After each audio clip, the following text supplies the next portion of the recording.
salé. C'est un beau spectacle. Personne dans le cinéma. En général, Le petit commerçant n'a pas de moyens.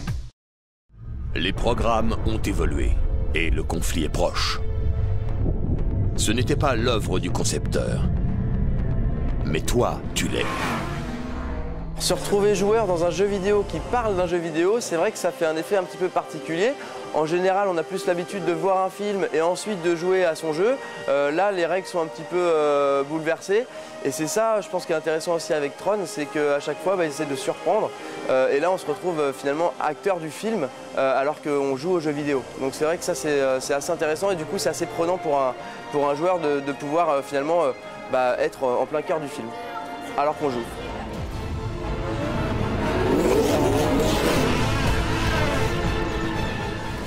L'adaptation vidéoludique qui vient de sortir, elle se situe en fait à l'intersection du film de 82 et de celui de 2010.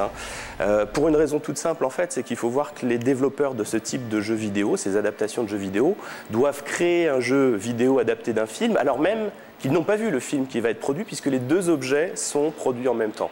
Donc d'une certaine façon, c'est une sorte d'astuce narrative qui fait qu'on va se placer dans un espace libre de la narration et qu'on va essayer de construire un récit qui va se situer et faire le lien avec cette idée un peu transmédia d'une certaine manière où on va avoir un récit comme ça qui va nous donner un éclairage sur le film qui sort en salle.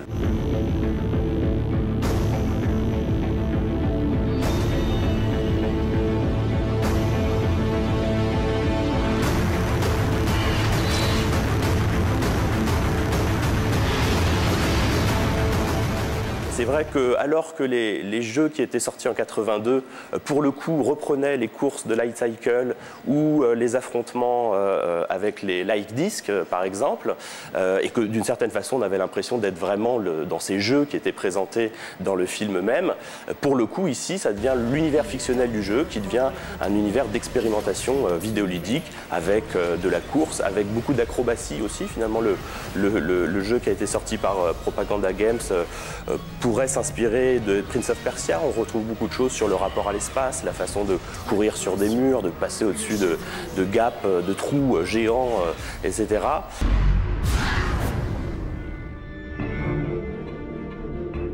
Bienvenue sur le damier, programme.